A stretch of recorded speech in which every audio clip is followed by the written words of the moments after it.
Morning, everybody, and thank you for coming. We just finished the session the beginning of June, and we wanted to come out and meet with especially business leaders and talk about legislation that passed this session. So with that, I'll turn it over to Senator Fasano, and we're going to go through. I hope everybody's got the handout, the legislation, and certainly open to questions. We'll do an overview to begin with and then open up to questions. So, Senator Fasano. Thank you. So I think what we'll do is we'll start with Dave Yaccarino, maybe, and just introduce yourself and Sure. where you're from, and then right down the line. Good morning, I'm Dave Yaccarino. I'm the state rep for the 87th District, North Haven, Connecticut. And I serve on, so I'll give other committees. I serve on Finance, Revenue, Bonding, the Bonding Subcommittee, Veterans, Commerce, Screening, and there's so many committees I serve on. But anyway, thank you for being here, and thank you for everything you do in your community and your business district. And we're here to listen to you, but also go over the legislation. Thank you. And it's North Haven, the 87th District.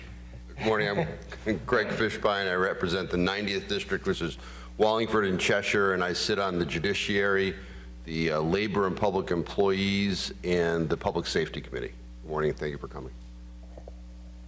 Good morning, Vincent Candelora, Deputy Republican House Leader. I represent the 86th District covering North Branford, parts of Guilford, Durham, and Wallingford. And Len Fasano, and I represent Wallingford, North Haven, East Haven, and part of Durham. So what we're doing is this budget that came through this year has an incredible amount of arguably anti-business items in the budget as well as legislation. And the reason why we felt this was important to talk about was to understand, the businesses understand the impact. We did a bipartisan budget a few years ago when we were 18-18 in the Senate and fairly close in the House. And the legislation that came out, the budget that came out, was pro-business and economically sound. And we ended up the last fiscal year, which ended June 30th, with a historic surplus in our budget. We ended up with a huge rainy day fund, a historic rainy day fund, and there was confidence in the Connecticut business community.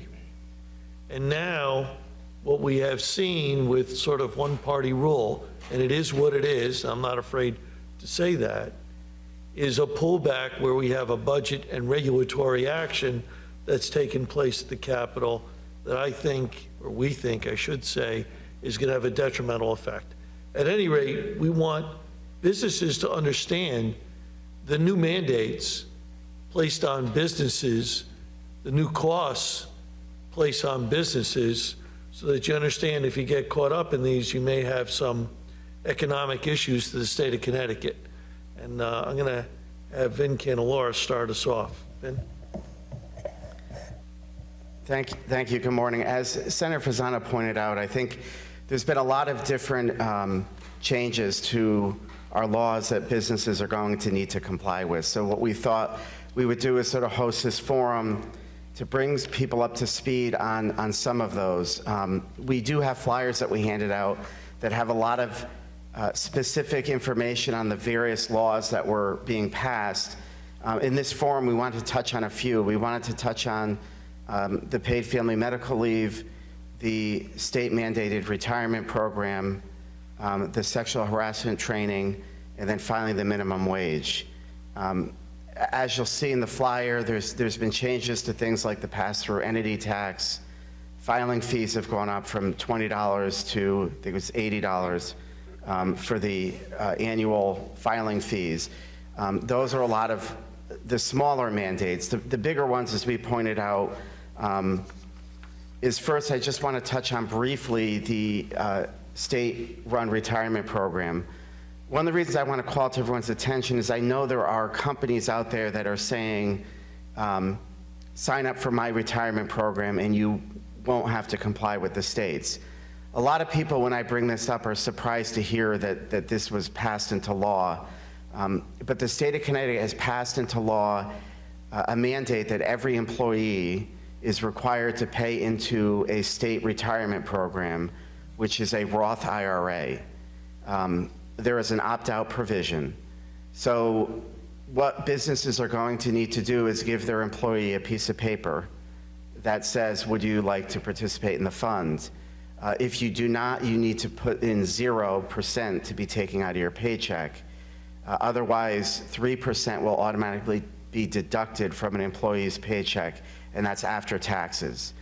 It will go into a fund that's administered by the state, and you'll be able to utilize that money down the road.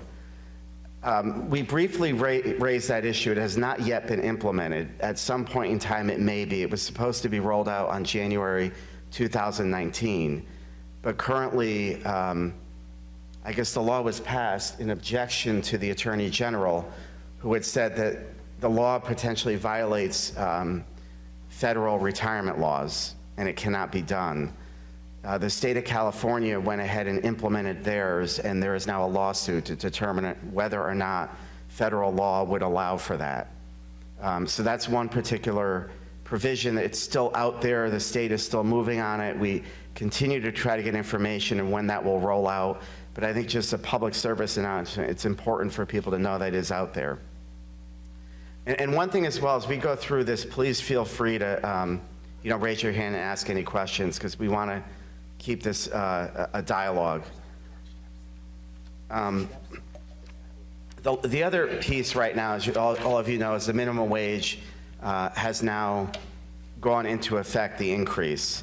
On October 1st, all minimum wage employees needed to be moved up to $11 per hour. The way the schedule rolls out is it's every 11 months from here on in, there's a $1 increase. So September 1st of this coming next year will be a $12 increase. And then the next 11 months, October 1st, it'll go to 13. July 1st, it'll go to 14. And then it'll hit $15 an hour, I think, in year 2023 on June 1st will be the final increase. Thereon after, it will automatically increase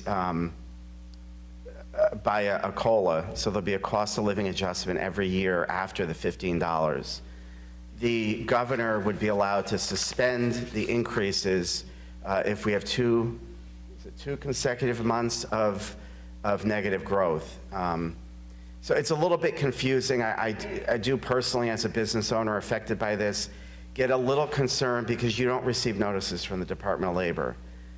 If there is a suspension, you're going to just need to pay attention to it because the communication is not that good between the state and the business community. And so all of these things are important to sort of stay up on. To that point, one of the other provisions that businesses are going to need to comply with is sexual harassment training. And that training, that mandate was put into place for, I think it's October 1st this year, and then through October 1st in 2020, businesses need to train every single employee with this training.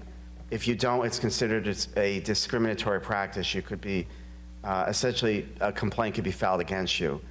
But what's important about that law is that the Commission on Human Rights and Opportunities, CHRO, is mandated to create that training tape online. So employees will just need to log in, go online, and watch the video for training. The mandate doesn't kick in until that video is completed. So let's be clear. If your employer is it incumbent upon you to make sure your employees watch that video and have the training. It's not incumbent upon them. The onus is on you. You're going to be held responsible for making sure you do it. So, to that extent, let's be clear on this. If you have one employee, you still have to do this. All right? So whether you have 1 or 100, it's an irrelevancy. So if you are a family-owned business, you have to do this. So some people feel, well, I'm too small, it's me and so-and-so, or we're partners, whatever, and you have one employee, we don't have to do it. Yes, ma'am? What's disturbing about this particular thing, I'm in healthcare at Gaylord Hospital, is that you really can't mandate that those employees should be doing it on their own time, right? They've got to be doing it probably during the workday. So if you're retail or if you're in healthcare and you think about having, and I understand it might be a 2-hour training. So if we took every nurse and had to have her, while it's during the workday, do a 2-hour training, we have to pay to cover that 2 hours. So we have to bring in more staff to cover that because patient care never stops, right? So you have to still have a nurse by the bedside or that respiratory therapist or that physical therapist. So we have to bring in per diems or others or pay overtime or change calendars and schedules, and that's expensive. I can only imagine going into the retail time of year, what you're going to do if you're Filene, I mean, there's no more Filene's. What is it now? Macy's, you know, what it is that they have to do. So this is a costly, you know, law that is going to affect a lot of organizations' bottom line because you cannot mandate that they do it on their own time. You know, it's a great point, because the other thing, just see if Vinny knows, or maybe one of you guys know, I don't know if this even means if it's part-time employee or seasonal. So if you, coming up to the Christmas season, Target, whatever, Macy's, doesn't matter. It's everybody. So if you hire seasonal folks, even for the Christmas season, you know, look at Amazon in North Haven, right? They're gonna have a whole hunk of people coming in to fulfill the orders. All those folks are gonna have to get, and it's up to Amazon, training, or they can be responsible. So whatever business you're in, you're absolutely right. You're gonna have to either bring them in earlier, so you don't interrupt your shift on the hospital floor or on the nursing care floor, if you would, or stagger them somehow and make up for it. Yeah, we agree. It's going to have to be staggered, because if you have 1,500 employees, or 50 employees, or 5 employees, it's hard to do everything at once. If you have 5, you can't do everybody at once because you need somebody to work. If you have 50, you have to stagger, and it's still it's a huge expense that's been passed on to the employer and to the company. And- You know, can I make a point back about the state retirement?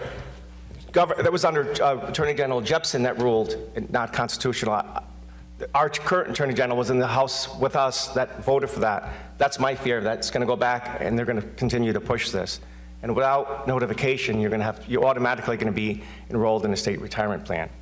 It was a big difference with Attorney General Jepsen. Yeah, the retirement plan is an opt-out structure, so your employees can get out of it.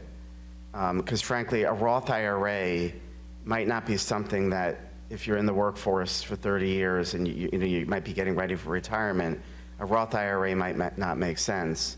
Or frankly, if you're young, entering the workforce, you're probably not going to want a Roth IRA. You're going to want, you know, like a 401k style plan. So it is a little bit of a hurdle, and I think employees are going to need to understand what document they're signing and what those ramifications are prior to. Again, we're not sure that law is even going to ever be able to be implemented if the California program fails. I don't think Connecticut would be implementing theirs. It wouldn't make sense to. The last piece of the training that I want to make clear as well is there are companies out there saying, we'll come in and train your employees for the sexual harassment for $25. And they're beginning to market that. The same with the retirement program. They're saying, take out one of our 401k programs. There's a certain payroll company, if you have, that, you know, I'm getting solicited by them saying, join our programs and avoid the mandates. To be clear, some of those programs, like the retirement program, does not automatically waive an employer's obligation from fulfilling it. The sexual harassment training, CHRO has to provide businesses for free. If they don't provide it, you don't need to do it. So we're waiting for that video to roll out through CHRO. Don't go out and pay for these programs if you don't need to. You know, on top of having to pay your employees to take the test, you don't want to have to pay for the test on top of it all. And I think it's $25 per employee, not per session, per each employee. For the training, they're offering that. So it could get quite expensive. The last piece we wanted to talk about, and there's some confusion about, it has not yet rolled out, is the paid family medical leave that we hear about. And this program applies to certain employees. It's essentially many employees it ends up applying to. It does not go into effect until January 1st, 2022. So the employee will begin receiving deductions. It's 0.5% of your paycheck. Every employee, including the owners, will be paying out of on January 1st, 2022. The program where you could exercise your rights under that program doesn't get implemented until January 1st of 2023? I think it is. I thought it started 2021. I'm sorry, okay. Yeah, so 2022 is when the program starts. 2021 is when the payroll deductions occur. The state is looking to get a year of your money to try to ramp up the program. Mathematically, we've sort of pointed this out, the way it works, 0.5% for a benefit that could be up to $1,200 a week mathematically doesn't work. You need about somewhere in the range of 50 people working in order to pay for one person exercising their right to take out a paid family medical leave. So there's concerns that the program is going to become insolvent pretty quickly. The way the legislation addresses that is, rather than increasing the tax on everybody, the benefits will decrease to make it solvent. So depending on how well utilized the program is, the benefits will get adjusted accordingly. The obvious concern is that there will be a lot of political pressure to not decrease the benefits, and you will either see employers being foot with the bill through new legislation, because I really doubt they're going to increase the tax on people's payroll. 0.5% out of your gross is pretty significant. Let me weigh in a couple of issues on that. I want to be clear. When, even as recently as 2 weeks ago, when I asked the governor directly with his chief of staff in a room, have you done the actuarial analysis to determine, if fully implemented, if this program pays for itself? The answer was unequivocally no. We haven't done the actuarial analysis. There are no numbers. Now, paid family leave, whether it's a good idea or a bad idea, we have the most aggressive paid family leave program in the country right now. If you look at the state of Washington, who had the most aggressive until we came out, they can't figure out how to fund it. If you look at Massachusetts, they're running into problems economically in Massachusetts, and they don't have it anywhere near the extent that we have it. When I asked the governor about the numbers, he indicated to me that, don't forget, the legislation has the provision that says if the money doesn't pay for the benefits, the 12 weeks, and for basically, you could take paid family leave for anybody, frankly, not yourself or your family. It could be an extended relative or frankly, a friend. If you take the 12 weeks and we look like it's not working economically, we reduce the benefits. And my argument to the governor was, so how do you tell everyone that you're taking 0.5% out of their paycheck for the purposes of getting 12 weeks? They pay into it for a year or better, and then you turn around and you say, well, I know what you thought. We're not going to give it to you. We're going to reduce your benefits. What's going to happen is people are going to get really upset. They're going to storm the Capitol, and they're going to say, you made a deal with us. Someone's got to pay for it. And your choice, Governor, is either it's going to end up on, that's what I told him flat out, it's either going to end up on the backs of taxpayers, which vote, or it's going to end up on the backs of businesses that don't necessarily vote. As a corporation, it's not an individual that votes.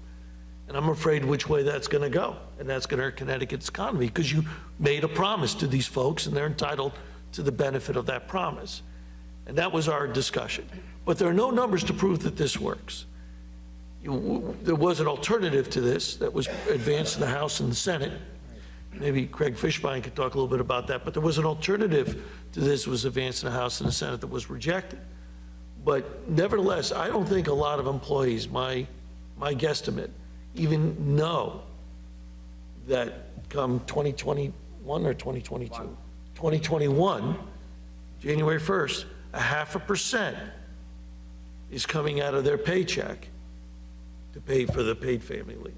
I just don't think people, I may be wrong, but I don't think people know. So, Vinnie and I are members of the Conservative Caucus, and we put together, and we got, both the House and the Senate to approve and to push forward as an alternative to the family leave program, a standalone insurance model, allowing the insurance commissioner to develop a paid family leave package and to sell it, or allow the marketplace to sell that to its employees, to employers that wanted to make that part of their benefits package. Let the private market dictate this process. And, I thank, Len and, leadership in the House for adopting that and allowing that to run as an alternative. And unfortunately, that did fail, because that's the way, I support family leave. I think it's a good program.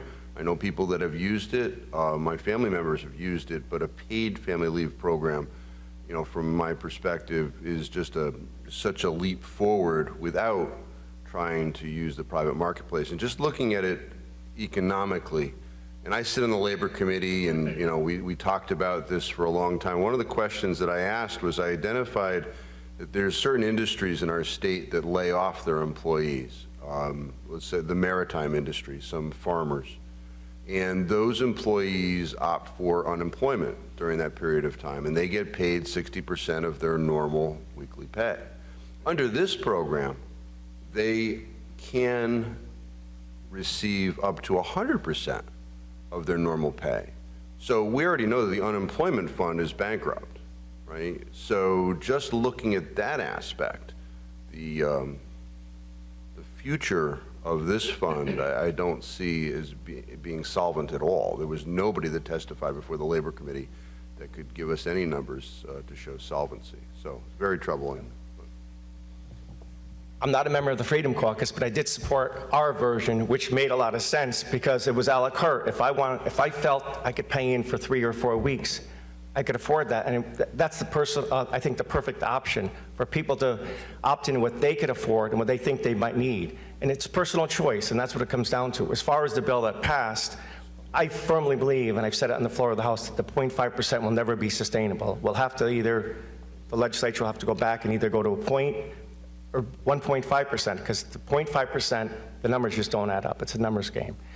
I know it's not on our subject, but we did a lot of things, I think, that hurt business, but the science industry and the technical industry and engineering, there were so many egregious cuts to grow that industry, which we're trying to grow. We say one thing on one hand, the state government, but we do just the opposite. So if later, I'd like to get into that a little, if we could. I don't. No. No. And what qualifies somebody to go on medical leave? So the paid family medical leave, first off, it's not an opt-out program.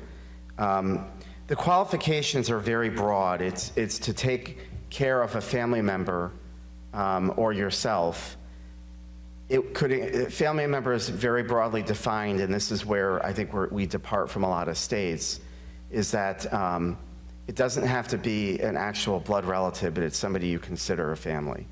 So it could be your neighbor that you've been cutting their lawn and close to all these years. You can take paid family medical leave to take care of that neighbor.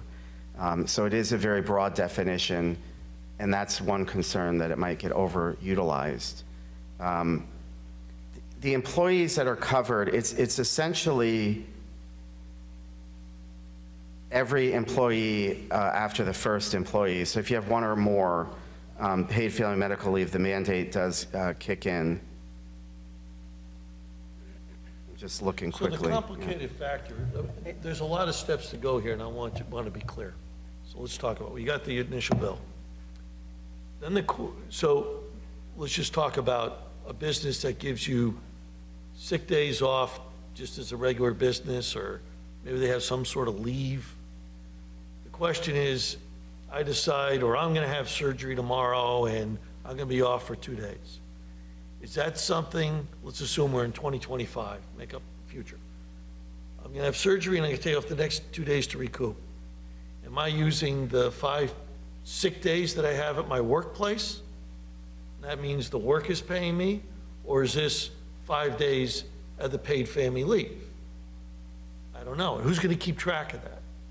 And then also on a paid family leave, you could say this: I'm coming in tomorrow from 9 to 12. Then I got to leave from 12 to 5. But Thursday, I'm going to not be in the morning, but I will be in the afternoon under the same hours, under paid family leave.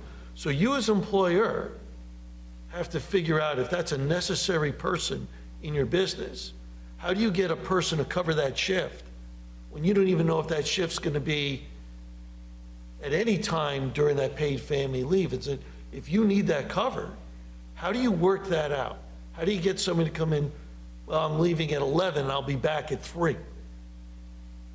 Those are the things, this bill doesn't say you take off the full day.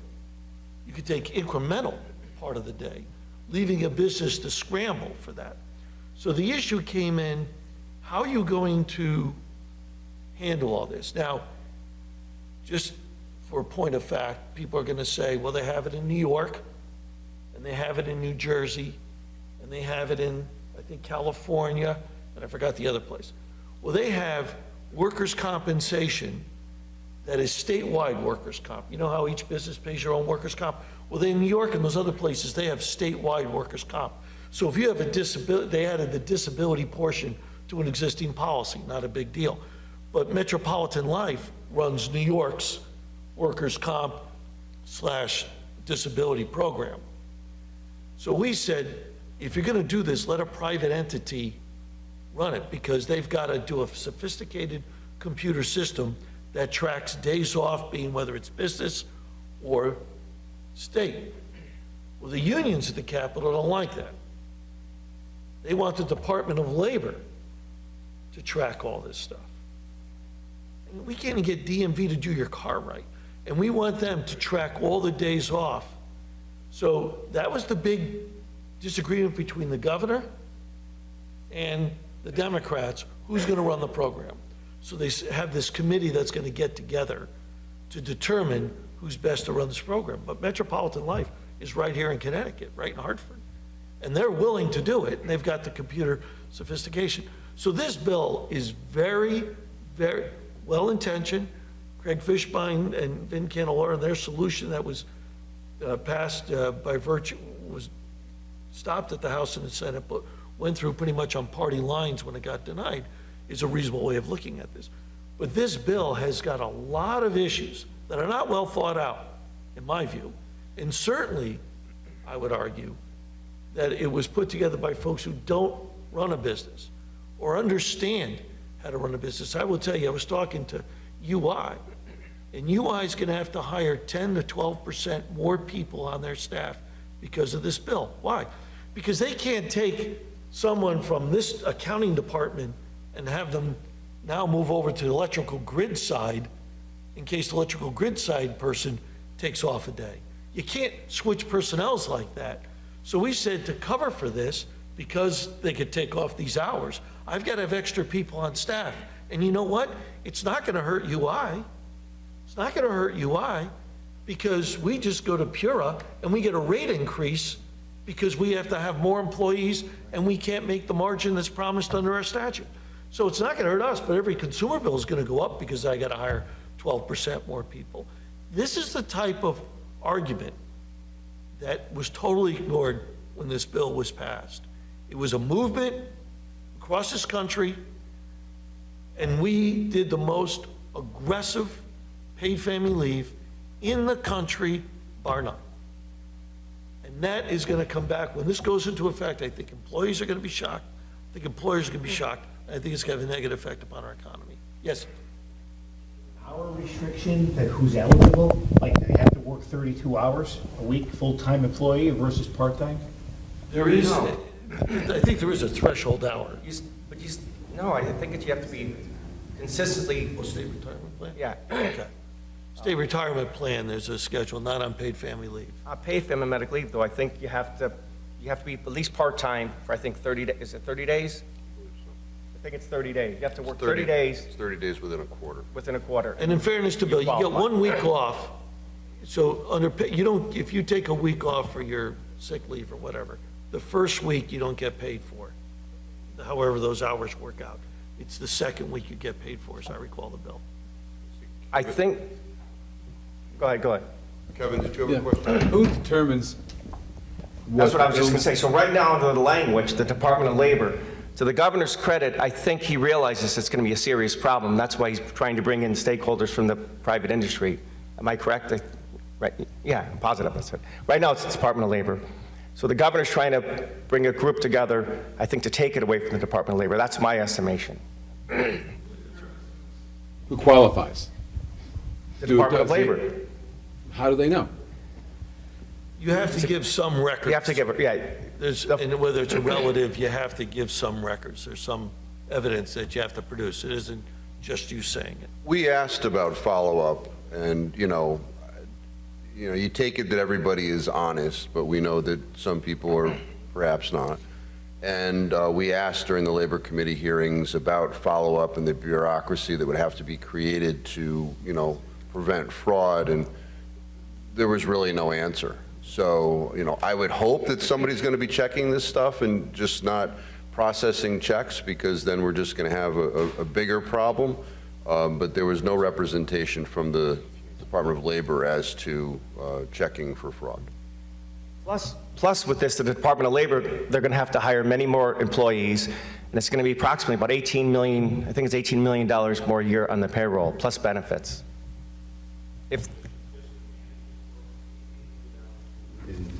When it's fully implemented, if it stays with the Department of Labor, they're going to have to hire more staff.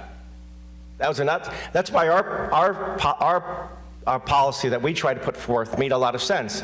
It's personal choice. You pay into it. You know what you're paying into. You know what you need. And it's administered through either Hartford or Metropolitan Life, one of those companies. I see another hand. And so just one, to clarify on the applicability for the employees, it applies to any employee that earns $2,325 in a quarter over the preceding 5 quarters. So the eligibility for benefits just kicks in the minute any employee earns $2,300 roughly in a quarter. They only earn $1,800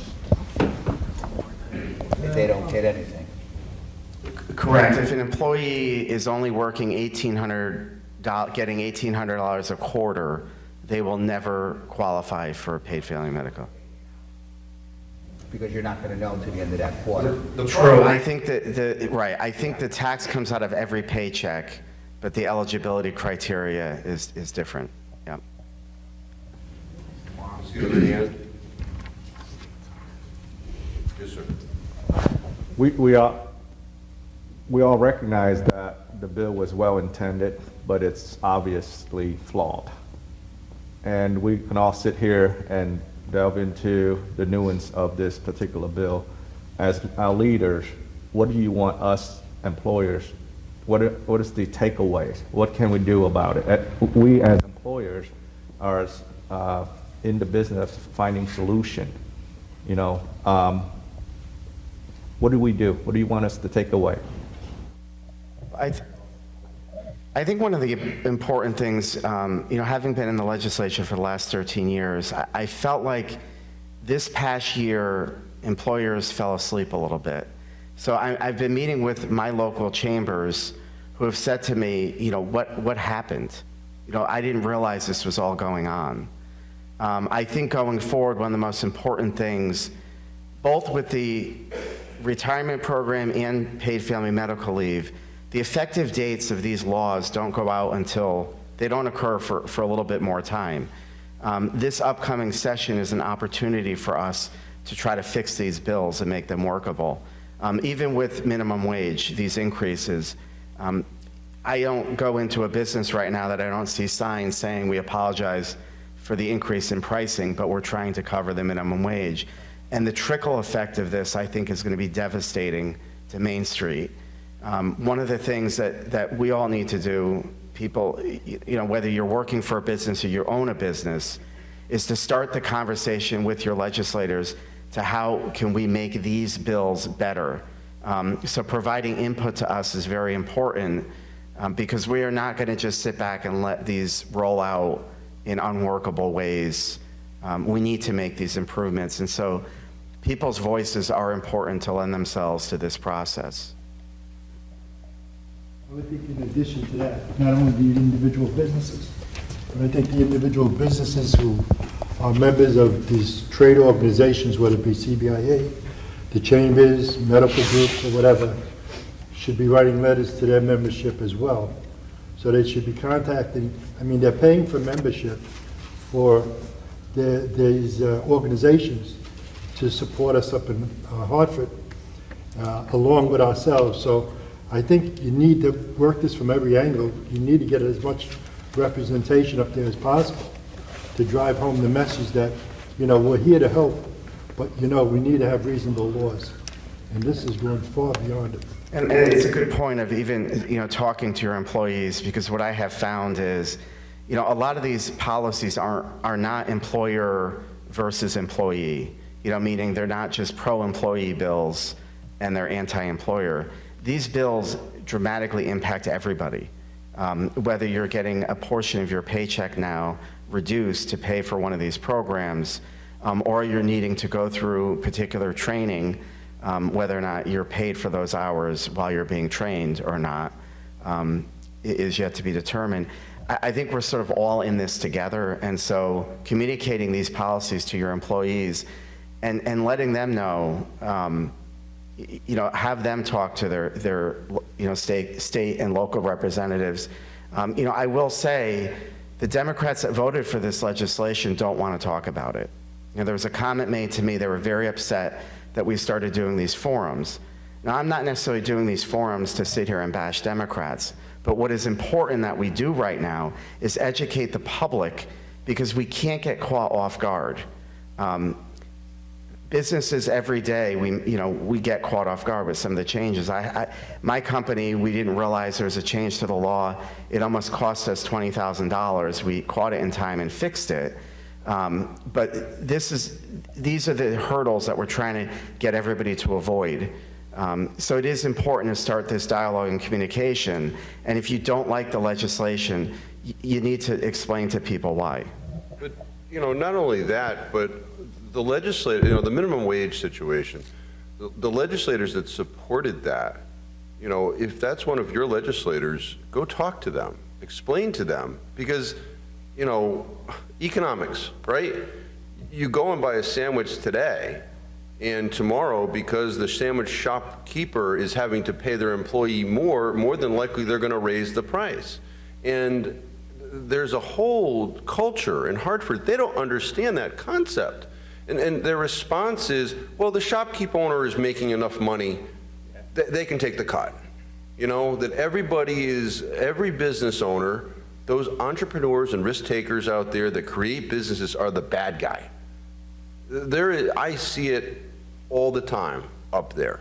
So, it's not just your people calling legislators, telling them, or, it's talk to the legislators, talk to the people that support these programs and explain to them why, from your perspective, these things are wrong, because certain people are just in a glass bubble. Can you, I'm Dee from the Chamber, can you send these to us electronically so we can push it out to our members? And also, can you bullet point some of the most crucial things that we need to act on ASAP? Because this is a lot of information. I'm not sure people will get through it in an email. But if you can put some in a bullet point, we can send that out to our members. These things that are in here are not pending. These things passed. These have already passed. So, the only thing that we foresee happening during this session with regard to these already passed things is trying to run a bill that, brings them down, changes them, makes them more palatable. And, you know, when we get to that point, yeah, I mean, we do e-blasts out of my office all the time about stuff, and I think everybody else up here does e-blasts, you know. So, you know, that's an unfortunate thing to hear, and that's where Vinny says that the business community, to a certain extent, was asleep this last session, because this is pretty thick, there's a lot of bad stuff in here. But the four main things are the ones that Vinny was talking about, if that answers your question. So, Dee, Chris Fletcher is out there, you know Phil Fletcher. Just talk to Fletch, he'll send you an electronic version of this, so you can have this and pass it around. And, you know, just because it passed, look, since I've been up there for a while, I can say this with a degree of confidence. When you have an off year, that is to say a non-election year, it's generally SB 1, which is the Senate Bill 1, traditionally has been raise taxes, more regulation, anti-business. And then when you go into election year, it's puppy dogs and flowers, and everybody's getting along, and we love businesses, we want to encourage development, because they think that taxpayers have a short memory. That's what they think. So this session will be a lot of puppy dogs and flowers. But it's going to be our goal to say, listen, you passed this in haste, you passed this by pushing it through on party lines. We want to have another discussion on this, because it is going to impact. You know, the budget that went through is not as healthy, and I think we hit after January, actually, I would say before January 1st. I don't think we're going to see what they thought they would see with this budget. We'll see what happens, but I don't think they will. And I think a lot of it has to do with the difference between passing a bipartisan bill that Republicans and Democrats can be proud of and go out and say, had some stuff we didn't like, but had a lot of good things, and spoke about promises. Talk about reducing taxes. Talked about putting money into social services. Talked about creating a healthy fund. And I think there was a confidence that went with that. And I would argue, at least from my point of view, that confidence eroded with this budget that we're now in, which was a lot of taxes, whether it's the grocery tax, the restaurant tax. You trade in your car now at a car dealership, you get paid $80 to $100 to the state of Connecticut. Why? Because they just decided that was the thing to do. So before it was tax-free on a trade-in. Now it's not. $80 to $100. Mayor? You mentioned several other states that have done a number of these things, and my question is, was there any analysis done as to a need within Connecticut for these programs, or was this mainly some other state has done it, so we want to be part of a movement? That's really what it is. I would say some of the states have done, you know, some of the folks who voted for this said, well, they do it in New York and they do it in New Jersey. Why can't we do it? They do it in Massachusetts. Why can't we do it? It's like, well, time out. Do you understand that those laws were passed in the 1960s about statewide workers' comp?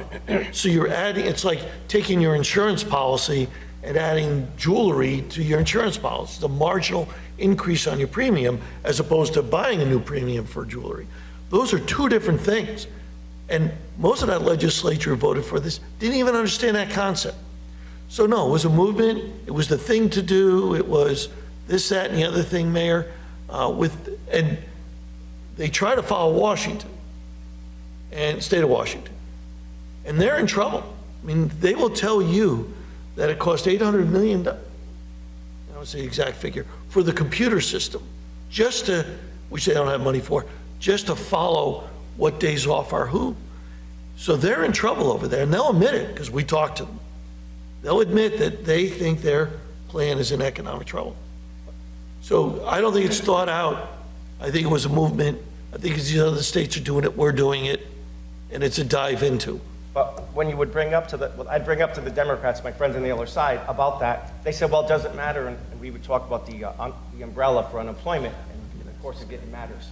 But I wanted to bring up about the minimum wage, not just businesses, but nonprofits like the YMCA, like municipalities, like Mike Frieda just left, North Haven, or Mayor Dickinson.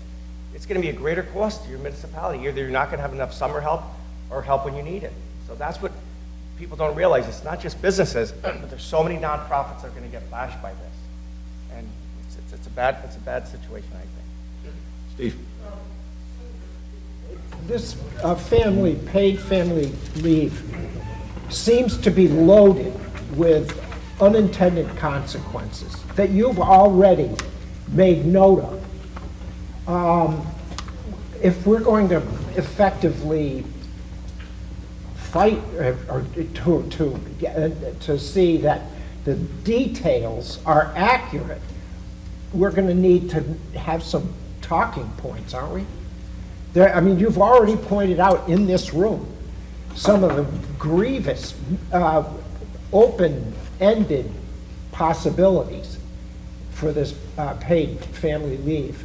And not just employers, but of course nonprofits and everybody else, and the employees themselves that are paying, ostensibly paying for this bill, need to be educated of the unintended consequences and the need to tighten this thing up to make it work. How do we go about that? You know, it's always tough for us to get our message over the wall. That's the wall around the Capitol. Yeah. It's tough to get our message over the wall. It really is. You know, we don't have the biggest megaphone. And this was pushed a lot by a lot of folks with special interest in the Capitol. And so when it comes time for a public hearing, if you guys are not totally aware of it, and employees are not totally aware of it in general, the ones who have a vested interest in this bill going forward, get their troops to show up. And we've always argued, and many of you heard us say it time and time again, we get why you can't come up to the Capitol. You got a business to run. You got obligations, so you can't get there at 9 o'clock all day till 7 o'clock at night, waiting to talk for your 3 minutes. We get that. But the consequences of that is these things go through without hearing a lot of reasons why they shouldn't go through. That being said, we certainly could send people what we believe are failures of this bill. Well-intended this bill is, it's just wrong as the law goes for the reasons we so state. But we can certainly get those out to you or anybody who wants. But this is going to be, we're not going to have a public hearing on this anymore at the Capitol. This is going to be by way of amendments on the floor in the House and the Senate. That's the only way you can do it. I'm just kind of curious, who are you filming for, out of curiosity? Yes, sir. State employees were not going to pay into the family leave. Is that true, or did that get changed? State employees have a pregnancy leave program, but I don't think they have paid family leave such as this. I believe the act says that it has to be collectively bargained. Right. That deduction. So they're currently exempt. State employees don't have to pay the deduction. So they don't pay the deduction, but they don't get the benefit of the program either. I believe municipal employees, that also falls on that. And teachers. I think teachers also. Yeah, well, teachers would fall Yeah, under municipal employees, yes. Mayor? Government exempt or part of it, or what? I believe municipal government is exempt unless it's collectively bargained as a benefit, deduction and benefit. Well, there is the current family medical leave program. Is that regarded as? So that's one point. It's a great point, Mayor. There is still the federal program, which is the unpaid leave program, which is still a mandate that needs to be followed. So for towns and the state, they still fall under that program. The state paid family medical leave program applies to all employees that hit that threshold of $2,000. However, state employees and municipal employees are exempt. They need to collectively bargain it. So if the town goes into collective bargaining and they say, we want to fall under the Connecticut plan, that can happen, and then they would have the deduction like everybody else.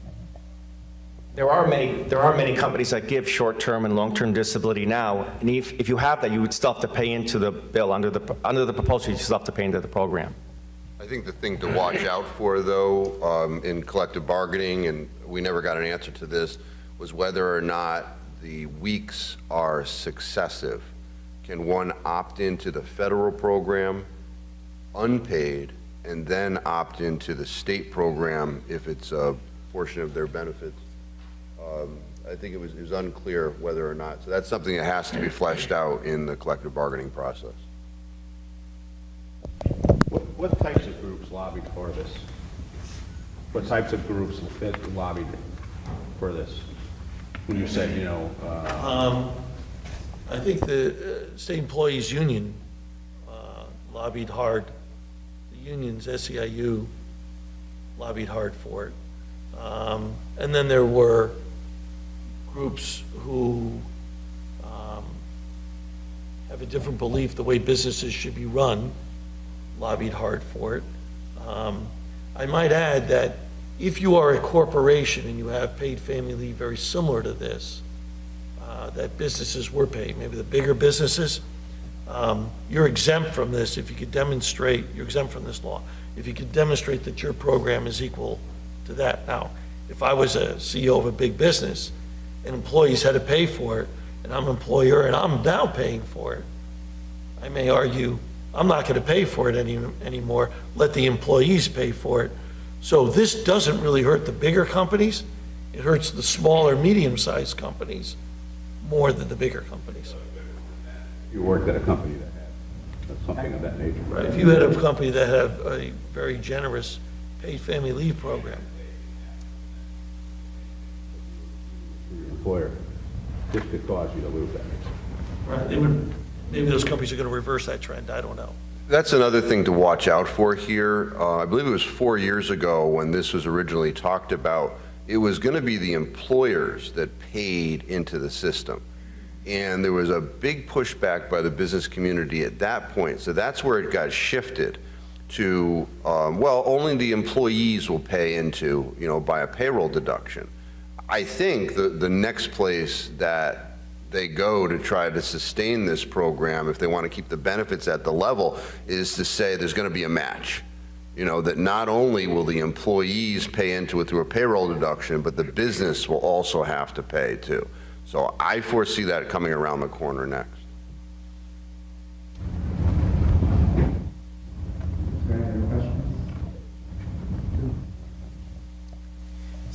So I guess, not hearing any other further questions, we want to thank everybody for coming.